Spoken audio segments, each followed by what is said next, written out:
All right, come with me and do this quick circuit that we did in a group fitness class this morning. Started with squats. Now you can do these body weight or weighted. If you are using weights, you want to think about where you're holding it and how that's affecting your form.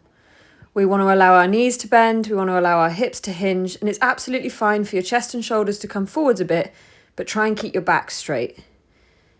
Feet are maybe slightly wider than hips. Knees and toes track with each other, so usually a little turnout in the toes is helpful. And have a nice big squeeze at the bottom when we come to the top. Moving on to deadlifts. Hopefully you can see the difference here. My knees are soft, but I'm not bending my knees. My hips are hinging and they are going way back. Hopefully this will give your quads a little break after those squats, but really turn up the dial on the hamstrings and on a different part of your bottom. I like to do these double, but you can also do them single. If you've only got one set of weights or even no weight, doing one leg at a time is a really great way to make it harder. But you can see my hips still go backwards behind my heels. And from there we move on to lunges. Lunges can be static, or here I'm doing a bit of a TikTok where I'm stepping forwards and backwards with the same leg. Do some like that and then switch legs. This is a good way to test your balance as well as your awareness of where backwards is.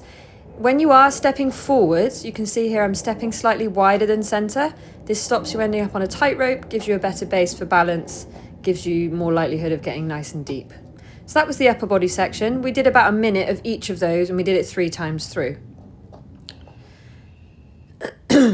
Now we're moving into the upper body. My arms disappear out of view here, but hopefully you can see I am pressing my arm up.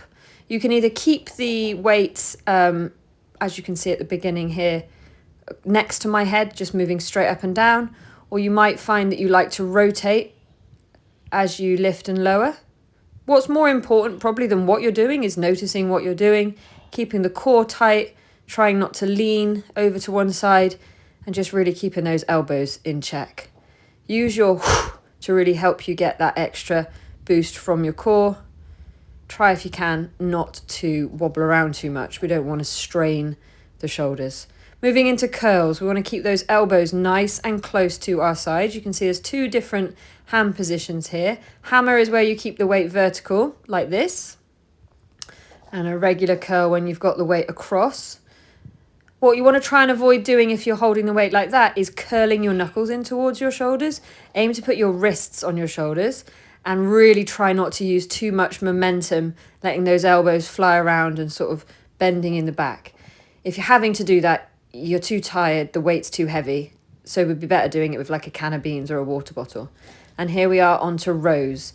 Now, really concentrate on putting your elbow as far back and high as you can, rather than trying to bring the weights to your chest. Otherwise, you're just kind of curling again. And we also want to try not to let the elbows go out wide. Okay, so as I'm outside, I was trying to stick my elbows in the sky. It's not really about closing your elbows here. It's really about using the muscles in your back to squeeze your elbows past. And of course, Max decided he needed to have a good old sniff. Right, there we go. Back to rowing. Okay, so really trying to squeeze those elbows as far back and up as you can. And focus on your pace here.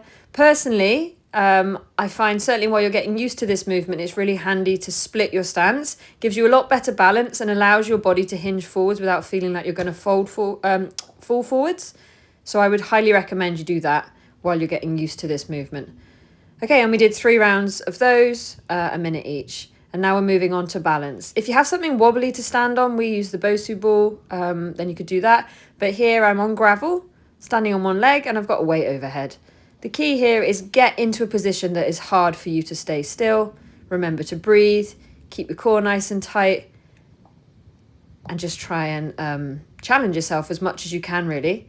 I think this is easier to see in a moment when I turn sideways, but really trying to keep that core tight and shifting the weight overhead without falling over. Really good for all those stabilizers. So we did that. Moving on to something more static, we're going to check out plank. Due to the gravel, I'm going to do this on the dumbbells. Also, if your wrists don't like it, holding something like this can be really handy rather than having flat hands. But you can also bring the elbows down onto the floor, or the knees will half the load of your legs. What's important is you make sure your knees are far enough behind your hips that you still really challenge the front panel, the core, so you don't end up just with your bum in the air.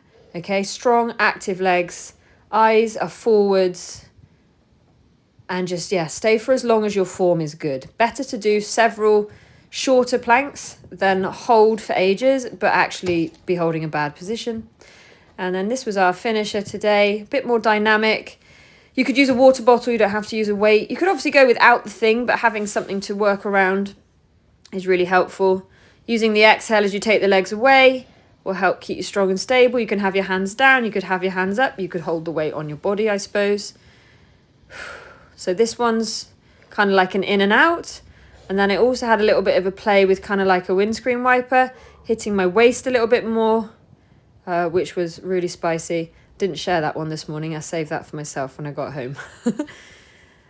So yeah, as I said, recommending about a minute of work and then about 30 seconds maybe of rest between the exercises, 3 rounds of each. But remember, quality is more important than quantity. Enjoy.